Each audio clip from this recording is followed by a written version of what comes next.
Pulivendula MLA YS Jaganmohan Reddy గారు ఈరోజు YSRCP party youth wing తో సమావేశం నిర్వహించుకోవడం జరిగింది. అందులో భాగంగా మాట్లాడుతూ యువకులైన ప్రతి ఒక్కళ్ళు అంటే రాజకీయాల పట్ల యువకులైన ప్రతి ఒక్కళ్ళు కూడా వైఎస్ఆర్సీపీ పార్టీలో భాగం అవ్వాలని, పార్టీని అధికారంలోకి రావడానికి కృషి చేయాలని చెప్పేసి వాళ్ళందరికీ కూడా విజ్ఞప్తి చేయడం జరిగింది.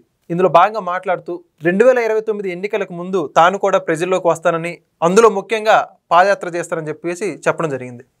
జగన్మోహన్ రెడ్డి గారి పాదయాత్ర గురించి మరిన్ని విషయాలు తెలుసుకునే ప్రయత్నం చేద్దాం. మనతో ఉన్నారు తెలుగుదేశం పార్టీ యాక్టివిస్ట్ శశి గారు. శశి గారు నమస్కారం. నమస్తే. జగన్మోహన్ రెడ్డి గారు గతంలో అనేక సార్లు అంటే తెలుగుదేశం పార్టీ కూటమి అధికారంలోకి వచ్చిన తర్వాత వాళ్ళ పార్టీ నాయకులతో సమావేశం నిర్వహించుకొని ప్రజల్లోకి ఖచ్చితంగా వస్తానని చెప్పేసి, సంక్రాంతికి వస్తానని చెప్పేసి చెప్పారు, ఉగాదికి వస్తానని చెప్పారు. ఆ పండుగలన్నీ కూడా దాటిపోయాయి. చూసుకుంటే సంవత్సర కాలం ముగిసిపోయింది, కానీ ఇప్పటికీ ప్రజల్లోకి అయితే రాలేదు.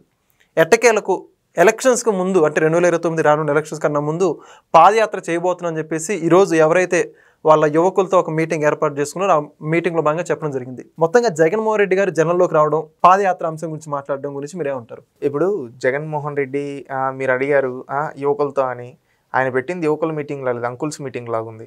పక్కన బైరెడ్డి సిద్ధార్థ రెడ్డి వాళ్ళెంత యువకుల అంకుల్స్ లాగా ఉంటే వాళ్ళు వాళ్ళ అంకుల్స్. ఇంకొకటి ఇక్కడ ఒకటి ఎందుకు చెప్తున్నా అంటే, అంకుల్స్ అని ఎందుకు అంటున్నానంటే, గతంలో ఎప్పుడు యువత పోరు అని చెప్పాడు.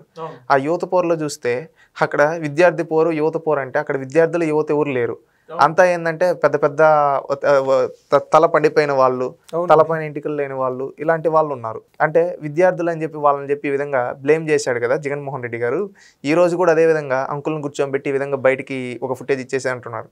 ఇంకొకటి బైరెడ్డి సిద్ధార్థ రెడ్డి అంటున్నారు. Byreddy Siddhartha Reddy is not a graduate.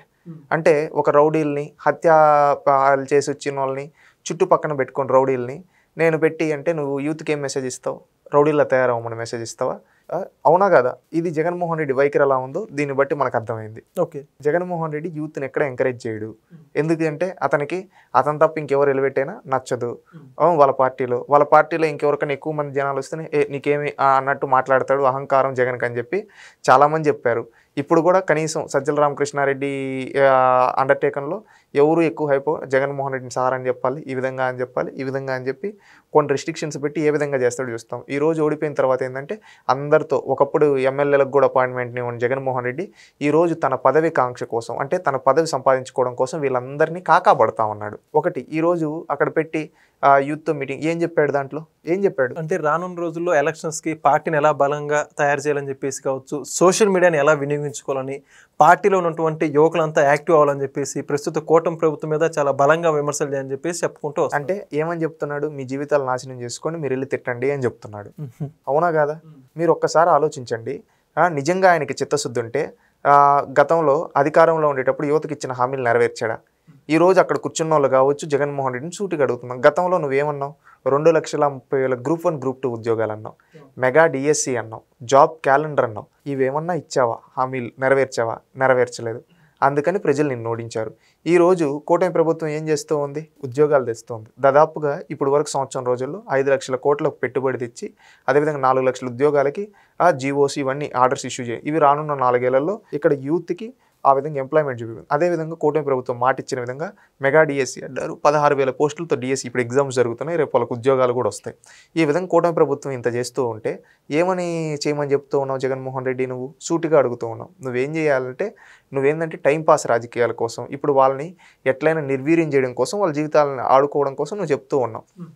ఇంకొకటి వాళ్ళ పార్టీలో యూత్ని, సాధారణ యూత్ని ఎవరిని ఎంకరేజ్ చేయడు. డబ్బు కట్టలు ఉండే వాళ్ళని, మళ్ళీ ఏంటంటే ఆ చుట్టూ రౌడీ బ్యాచ్ ఎవరైతే వాళ్ళని ఎందుకంటే వాళ్ళని కూడా ఎందుకు ఉపయోగించుకుంటున్నాడంటే రేపు సమాజంలో law and order issues create చేయడం కోసం, law and order issues create చేసి గవర్నమెంట్ని ఏదో ఒక విధంగా బురద జల్లి గవర్నమెంట్ని ఏదో విధంగా తప్పు కథనాలు ఈ విధంగా చేయడం కోసం యూత్ని ఈ విధంగా చేస్తున్నావు. గతంలో గంజాయి నీ పరిపాలనలో ఎక్కడ దొరికినా కానీ దేశంలో ఉంది. దానిపై నువ్వు తీసుకున్న చర్యలు ఏంటంటే ఒక్కటి చెప్పలేవు. ఈరోజు గంజాయి ఎక్కడ కనబడినాగానే ఎవరైతే అమ్ముతున్నారో, ఎవరైతే గంజాయి సేవించి law and order issues create వాళ్ళపైన చట్టపరమైన చర్యలు తీసుకుంటున్నారు. అలాంటి వాళ్ళపైన చట్టపరమైన చర్యలు తీసుకుంటుంటే నువ్వు వెళ్ళి మొన్న గంజాయి నేరస్తుల దగ్గరికి ఏమంటూ ఉన్నావు? నువ్వు బాధితుల్ని పరామర్శించకుండా నేరస్తుల దగ్గరికి వెళ్ళి నేనున్నాను తెలియక తెలిసారు అని చెప్పి గంజాయి వేసేవాళ్ళు నువ్వు ప్రోత్సహిస్తున్నావు. అంటే నువ్వేమని మెసేజ్ ఇస్తున్నావు సమాజంలో? వీటన్నిటికీ సమాధానం చెప్పు. మళ్ళీ ఈ రోజు మీటింగ్లో ఇవన్నీ మనం జనాలు వీళ్ళంతా చూసిన తర్వాత ఈ రోజు మీటింగ్లో కూడా ఏం మాట్లాడుంటాడు జగన్మోహన్ రెడ్డి? సమాజంలో ఒక చీడ పురుగుల్ని తయారు చేసి వాళ్ళని సమాజంపైకి వదిలేసి ఎట్లా పడితే అట్లా చేయండి, మీరేమంటే రౌడీజం చేస్తారు, గుండాయిజం చేస్తారు అన్నట్టు చెప్తూ ఉన్నాడు. అంతేగాని ఆయన ఏదో అభివృద్ధి గురించి, అదేవిధంగా సంక్షేమం గురించి, అదేవిధంగా సంస్కరణల గురించి ప్రశ్నించండి అని చెప్పటంలా. ఎందుకంటే ఇప్పుడు ప్రజల్లోకే వస్తారు. మెగా డిఎస్సి గురించి ఏమైనా విమర్శించాలనుకోండి, మీరు 5 ఏళ్ళు జగన్మోహన్ రెడ్డి నుండి ఒక్క మెగా డిఎస్సి ఇవ్వలేదు, చంద్రబాబు నాయుడు వచ్చిన ఫస్ట్ ఇయర్లోనే మెగా డిఎస్సి ఇచ్చాడు, మీరు ఏందయ్యా మాతో మాట్లాడే, ముందు పోయి మీ పని చూసుకోండి అంటారు. ఈరోజు ఎవడైనా కానీ వైఎస్ఆర్సీపీ జెండా ఎత్తుకొని వస్తే ఇదే అంటారు. ఉద్యోగాల గురించి మాట్లాడితే గతంలో మీరు కోడిగుడ్లు ఇవి అవే అని చెప్పి షాపులు పెట్టి అవే ఉద్యోగాలు చేసుకొని చికెన్ కొట్టుకొని మటన్ కొట్టుకొని ఈరోజు చంద్రబాబు నాయుడు ఎవరిని తీసుకొని వస్తున్నాడు? టీసీఎస్ని తీసుకొని వస్తున్నాడు, కాగ్నిజెంట్ని తీసుకొని వస్తున్నారు, అదేవిధంగా రిలయన్స్ తీసుకొని వస్తున్నాడు, రేమండ్ ఇలాంటి పెద్ద పెద్ద కంపెనీలు తీసుకొని వస్తూ ఉన్నాడు. ఇప్పుడు మీరేంది ఉద్యోగాల గురించి మాట్లాడేది, ముందు మీరు బోండి అంటారు. లేదా ఫీజు రియంబర్స్మెంట్ల గురించి వీటి గురించి వీళ్ళు ఎవరైనా మాట్లాడాలనుకోండి ఏమంటారు? మీరు పెట్టిన బకాయిలకి సర్టిఫికేట్లు రాకుండా ఈరోజు లోకేష్ గారు మాట్లాడి సర్టిఫికేట్లు ఇప్పించి పంపించాడు, ఈరోజు మీరేంది మాకు చెప్పేది, నువ్వు పో అని చెప్పి వైఎస్ఆర్సీపీ వాళ్ళు ఎవరు వచ్చినా జనాలు తిరుగుబాటు చేసే విధంగా ఉంది. ఇప్పుడు జగన్మోహన్ రెడ్డి ఏమని చెప్తాడు వాళ్ళకి? మీరు ఆలోచించండి. ఈరోజు జరిగిందంతా ఏంటంటే వీళ్ళలో సంఘ విద్రోహ శక్తులు ఎవరైతే లా అండ్ ఆర్డర్ని డిస్టర్బ్ చేసేవాళ్ళు, రౌడీ షీట్లు ఉండేవాళ్ళు, అలాంటి వాళ్ళతో ఈరోజు మీటింగ్ పెట్టి వాళ్ళకి డైరెక్షన్ ఇచ్చాడు ఈరోజు. అందుకని ఏంటంటే ఫస్ట్ ఆడ ఎవరెవరు వచ్చారో లిస్టు బయటకి ఇవ్వమని చెప్పండి. ఎవరు ఎందుకు? బైరెడ్డి సిద్ధార్థ రెడ్డి పైన మర్డర్ కేసు లేదా? అతను కనీసం గ్రాడ్యుయేట్? ఇలాంటి వాళ్ళని పెట్టుకున్నారంటే అంటే ఏంటి? సమాజంలో పొరికెదవలు అంటారు కొంతమందిని.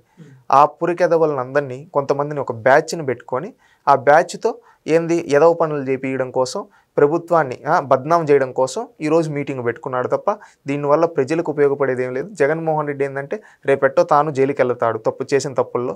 ఆ తప్పుల్ని జైలుకి వెళ్ళినప్పుడు బయట law and order issues create చేయడానికి వీళ్ళందరినీ మచ్చిక చేసుకోవడం కోసం సంఘ విద్రోహ శక్తుల్ని ఈరోజు మీటింగ్ పెట్టాడు అనిపిస్తూ ఉంది. అంతేగాని ఆయన ఏదో ప్రజల కోసం నేను చెప్పాను కదా, అన్నీ ఆల్రెడీ కూటమి ప్రభుత్వం చేసేసింది. ఈరోజు ఎవరైనా పోతే రివర్స్లో కౌంటర్లు ఇచ్చే టైప్లో ప్రజలు ఉన్నారు, విద్యార్థులు ఉన్నారు, యువత ఉన్నారు. అందుకని ఏంటంటే ఈయన రేపు సంఘ విద్రోహ శక్తులు అందరినీ ఈరోజు ఎందుకు పెట్టుకున్నాడు? రేపు law and order issues create చేయడం కోసం, ఇతను జైలుకి వెళ్ళిన తర్వాత ధర్నాలు చేయడం కోసం, ఇలా చేయడం కోసం ఇప్పుడు వాళ్ళకి ఐసేస్తా ఉన్నాడు అంతే, పచ్చిగా చెప్పాలంటే. మరి అప్పుడైతే జగన్మోహన్ రెడ్డి గారు అందులో భాగంగా మాట్లాడుతూ కూడా ప్రస్తుతం చంద్రబాబు నాయుడు గారు కొన్ని హామీలు ఇచ్చి అవన్నీ కూడా ఎగరగొట్టారు, వాటన్నింటినీ ప్రజల్లోకి తీసుకెళ్ళాలని చెప్పేసి ఒక క్యూఆర్ కోడ్ రూపొందించి దాని ద్వారా వెళ్ళాలంటున్నారు. మరో పక్క చూసుకుంటేనేమో చంద్రబాబు నాయుడు గారు కూటమి ప్రభుత్వం ఏడాదైన సందర్భంగా సుపరిపాలన తొలి అడుగు అనే పేరుతో రాష్ట్రంలో ఉన్నటువంటి ఎమ్మెల్యేని, మంత్రులన్నీ కూడా ప్రజల్లోకి ప్రభుత్వం చేసిన కార్యక్రమాలని, అభివృద్ధి పనులన్నీ కూడా తీసుకెళ్ళని చెప్పి చూస్తున్నారు. 2 పార్టీలు ప్రజల్లోకి వెళ్తున్నటువంటి సందర్భం. అయితే ఇవి 2 పార్టీలు వెళ్తున్నటువంటి దృష్టిలో ప్రజలు ఎవరిని ఏ విధంగా స్వీకరించే అవకాశం ఉందంటారు? ఒకటి, ప్రజలు క్లారిటీగా ఉన్నారు. ఇప్పుడు గతంలో పెన్షన్ ఎంత వచ్చేది, ఇప్పుడు ఒక వృద్ధుల దగ్గరికి వెళ్తారు, ఇప్పుడు వికలాంగుడు ఉంటాడు, అన్న నీకు చంద్రన్న మోసం చేశాడు అని చెప్పి వైఎస్ఆర్సీపీ ఇవ్వడం వస్తే మీరు ఇచ్చేటప్పుడు ఎంత పెన్షన్ ఇచ్చేవాళ్ళరా అంటే 3,000. ఇప్పుడు చంద్రబాబు నాయుడు ఎంత ఇస్తున్నాడు తెలుసు, నాకు 6,000 ఇస్తున్నాడు అంటాడు. అంటే అప్పుడు వాళ్ళ వైసీపీ వాళ్ళు ఒకప్పుడు మీరు 3,000 ఇచ్చే నేను కుంటోన్ని అలాంటి వికలాంగులకి మీరు 3,000 ఇస్తే చంద్రబాబు నాయుడు ఈరోజు 6,000 ఇస్తున్నాడు. నాకు ఎవరు గొప్ప? మీరు గొప్ప, ఆయన గొప్ప? మీ మాటలు ఇంకెవరు నమ్మే పరిస్థితి లేరు, పోన్ అంటారు. అదేవిధంగా మత్స్యకారుల దగ్గరికి వెళ్ళి అన్న మత్స్యకారులన్నా మీకు ఇప్పుడు మేము ఎంత ఇస్తున్నామన్నా వచ్చే చంద్రబాబు నాయుడు మిమ్మల్ని మోసం చేశాడంటే ఎవరో మోసం చేసింది. అసలు మాకు ఒకప్పుడు మేము వేట నిషేధ సమయంలో వెళ్తే మాకంటూ ఒక వృత్తి పెట్టిందే చంద్రబాబు నాయుడు. అసలు ఆ పథకాన్ని తీసుకొని వచ్చి మాకు ఫస్ట్ టైం అండగా నిలబడింది చంద్రబాబు నాయుడు. ఈరోజు గతంలో 10,000 ఇస్తూ ఉంటే మాకు వేట నిషేధ సమయంలోనే ఎంత ఇస్తున్నారు? 20,000 చంద్రబాబు నాయుడు మా ఇంటికి వచ్చి ఇచ్చాడు. ఆడాడో కూర్చొని బటన్ నొక్కలా మా మత్స్యకారుల మధ్యలోకి వచ్చి చంద్రబాబు నాయుడు వచ్చాడు. ఎవరు మోసం చేసింది? దీనికి సమాధానం చెప్పడానికి వైసీపీ వాళ్ళు ముత్తులు రాలగొడతారు. ఇంకొకటి, తల్లికి వందనం గురించి ఏదైనా ఇంట్లో ఇద్దరు ముగ్గురు పిల్లలు ఉండే ఇంటికి వెళ్తారు. చంద్రబాబు నాయుడు గారు తల్లికి వందనం ఇవ్వలేదు అని చెప్పి వీళ్ళు అంటారు. మీరు అప్పుడు అమ్మఒడి అని చెప్పి అర్ధఒడి చేసేస్తే నా ఇంట్లో 2 పిల్లలుంటే అప్పుడు భారతీయ కూడా అన్నారు, ఏమన్నారు? ఇంట్లో ఎంతమంది పిల్లలు ఉంటే నా 2 బిడ్డలు ఒక పిల్లోడికే ఇచ్చారు, ఇప్పుడు ఇద్దరికే ఇస్తా ఉన్నారు. అప్పుడు మీరు ఎప్పుడు ఇచ్చేవాళ్ళు తెలుసా? జనవరిలో ఇచ్చేవాళ్ళు. అప్పుడు జనవరిలో ఇస్తే అది ఏ ఖర్చులకు పోతుంది? ఇప్పుడు స్కూల్ తెరుస్తూ ఉన్నా కనుక మా అకౌంట్లో పడ్డాయి. అంటే మా స్కూల్లో మా పిల్లోడికి ఏమైనా బ్యాగులు కొనాలన్నా, ఇంకేదైనా ఫీజు కట్టాలన్నా, అడ్మిషన్ ఫీజు అవుడికి ఉపయోగపడుతుంది. మీరు ఎట్టా కాకుండా ఇచ్చారు. చంద్రబాబు నాయుడు ఎంత పద్ధతిగా ఇస్తున్నాడో చూడండి, ఇద్దరికే ఇస్తా ఉన్నాడు ఆ రోజు మాట ఇచ్చినట్టుగా అని చెప్పి ఆ తల్లిదండ్రులు చెప్తారు. ఇక్కడ చూస్తే వైఎస్ఆర్సీపీ ఏంటంటే వాళ్ళ గోతుని వాళ్ళే లోడుకుంటున్నారు అన్నట్టు అనిపిస్తుంది.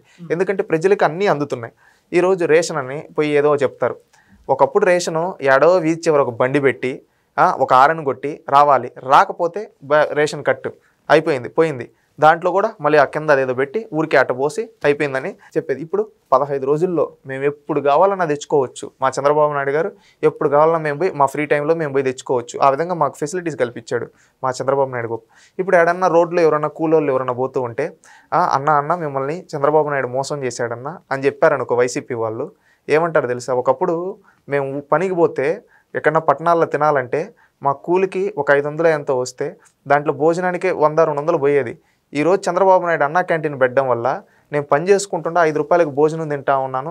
తెల్లారితో ఇంట్లో నుంచి లేసి వచ్చేసినా కానీ ఆడన్నా అన్న క్యాంటీన్లో టిఫిన్ చేసి మధ్యాహ్నం ఆ భోజనం చేసి సాయంత్రం నేను నా 400 అంటే జోబీలో పెట్టుకొని పోతా ఉన్నాను. 5 రూపాయలకి ఈరోజు భోజనం పెడతాం, మీరు 5 ఏళ్ళు ఎందుకు పెట్టలేదు, మీకు చేత కాదు కదా అని చెప్పి అక్కడ భవన కార్మికులు తిట్టే పరిస్థితి. అదేవిధంగా ఒకప్పుడు మీరు ఉండేటప్పుడు పనులు లేవు, ఇసుకు దొరికేది. ఇప్పుడు అన్ని పనులు జరుగుతూ ఉన్నాయి, కన్స్ట్రక్షన్ అన్ని ఊపొచ్చాయి, అందువల్ల జరుగుతూ ఉన్నాయి అని చెప్తారు. ఇప్పుడు ఇంకేదన్నా షాపుల దగ్గరికి వెళ్ళి ఏమన్నా చెప్పాలనుకున్నాను, ఒకప్పుడు మీరు ఉండేటప్పుడు జే ట్యాక్స్ అని ఈ ట్యాక్స్ అని చెప్పి మా దగ్గర కమిషన్లు తీసుకునేవాళ్ళు. ఈరోజు ఏ ట్యాక్సీలు లేకుండా మేము ప్రశాంతంగా వ్యాపారాలు చేసుకుంటున్నాం. కూటమి ప్రభుత్వంలో అంతా బాగుంది, ఇది సుపరిపాలన అంతా ఉంది, మీరు మాకేం వంచన చేయలేదు, మీరు వెళ్ళి మీ పని చూసుకోండి అని చెప్పి ప్రజలే కౌంటర్లు ఇస్తారు వైసీపీకి. ఎందుకంటే ఇప్పుడు నేను చెప్పా అన్ని రంగాల ప్రజలు ఈరోజు లబ్ధి పొందారు. యూత్ దగ్గరికి వెళ్తారనుకున్నాం. ఇప్పుడు ఎవరో గవర్నమెంట్ పోస్టులు, టీచర్ పోస్టులు ఆస్పిరెంట్ ఉన్న వాళ్ళు అన్న డిఎస్సి మీకు ఈ విధంగా చేశాడు కదన్నా చంద్రబాబు నాయుడు మాట ఇచ్చాడు, తొలి సంతకం పెట్టాడు, కోర్టులో ఏం ఇష్యూస్ లేకుండా అన్ని క్లియర్ చేసి ప్రాపర్గా నోటిఫికేషన్ ఇచ్చి ఎగ్జామ్ పెట్టి మాకు ఉద్యోగాలు ఇచ్చాడు. మీ జగన్మోహన్ రెడ్డి 20 సార్లు అడ్డుకునేదానికి డిఎస్సిని మాకు డిఎస్సి ఇస్తా ఉంటే అడ్డుకునేదానికి ఎందుకు వెళ్ళాడు, దీనికి సమాధానం చెప్పండి అంటే వైసీపీ ఓటు సమాధానం చెప్పగలుగుతారా? ఇంకొకటి, మీ అన్న అప్పుడు చేతులు తిప్పాడు కదా 19లో మెగా డిఎస్సి అని చెప్పి, ఒక్క డిఎస్సి 5 ఏళ్ళు ఎందుకు ఇవ్వలేదు, దీనికి సమాధానం చెప్పండి అంటే సమాధానం చెప్పగలుగుతారా? జాబ్ క్యాలెండర్ అన్నాడు, గ్రూప్ 1 గ్రూప్ 2 ఉద్యోగాలు 2,30,000 అన్నాడు.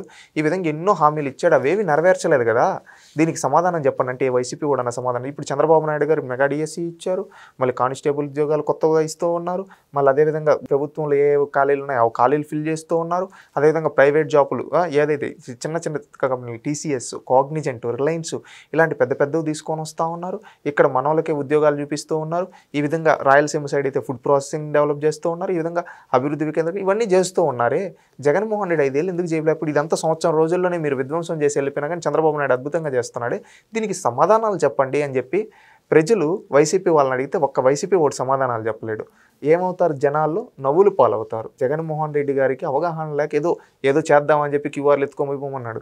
ఆ క్యూఆర్లు నువ్వు ఏ రోజన్నా నీ మేనిఫెస్టోని నువ్వు చదువుకోవాలి. తెలుగుదేశం పార్టీ వాళ్ళు పకడ్బందీగా వీళ్ళు కూడా ఒక బుక్ రిలీజ్ చేశారు, మేము చేసాం. ఇప్పుడు నేను చెప్తున్నాను కదా, ఇన్ని రంగాల ప్రజలకి జగన్మోహన్ రెడ్డి గారి కంటే చంద్రబాబు నాయుడు గారు ఎక్కువ చేశారు. అంటే ప్రజల్లో ఏముంది? ఆటోమేటిక్గా ఆనందంగా ఉన్నారు. ఇప్పుడు లబ్ధి పొందేవాడి దగ్గరికి సహాయం చేసిన వాడు వస్తే అవును బాగా చేస్తున్నారు, ఇంకా బాగా చేయండి, మీరు ఇలాగే ఉండాలని దీవిస్తాడు. అదేవిధంగా ఎదుటోడు వచ్చి మీకేం మంచి జరగటం లేదంటే, ఒకప్పుడు వీళ్ళే మనల్ని ఎట్టంటే వేధించి ఈరోజు మంచి జరగటం లేదంటే మంచి జరుగుతూ ఉన్నా ఎట్లా ఒప్పుకుంటారు ప్రజలు? ఒప్పుకునే ప్రసక్తి లేదు. కాబట్టి రివర్స్లో ప్రజలు తిరిగి వైసీపీని తిట్టే పరిస్థితుల్లో ఈరోజు ఉన్నారు. ఇదేంటంటే జగన్మోహన్ రెడ్డి పార్టీని ప్రజలు వంచే రోజులు ఉన్నాయి. భూస్థాపితం చేసేస్తారు ఈ కార్యక్రమంతో. కూటమి ప్రభుత్వం ప్రజలు వస్తూ ఉంటే వాళ్ళు స్వాగతిస్తూ వాళ్ళకి ఇంకా ఏమన్నా పనులు ఉంటాయి. ఎందుకంటే గతంలో అనేక దగ్గరలో గుంతలు పడిపోయే రోడ్లు ఉంటే ఈరోజు అక్కడంతా గుంతలు పూడ్చి మంచి రోడ్లు వేశారు. ఈరోజు లోకేష్ గారు డైరెక్ట్గా ఏమైనా సహాయం కావాలని ఏమైనా ఇష్యూస్ ఉన్నా లోకేష్ గారు సాల్వ్ చేస్తూ ఉన్నారు. ఈ విధంగా ప్రజల్లో మంచి సాఫ్ట్ కార్నర్ ఉంది కూటమి ప్రభుత్వం పైన. ఈరోజు జగన్మోహన్ రెడ్డిని నమ్మే ప్రసక్తి లేదు. ఎవరన్నా వైసీపీ వాళ్ళు వచ్చి ఏమన్నా మాటలు చెప్పినా ప్రజలే తిరుగుబాటు చేసే ప్రయత్నం ఉంది వైసీపీ వాళ్ళపైన. అది గుర్తుపెట్టుకోవాలని తెలియజేసుకుంటున్నాను. Thank you. Please subscribe to Leo News for more videos.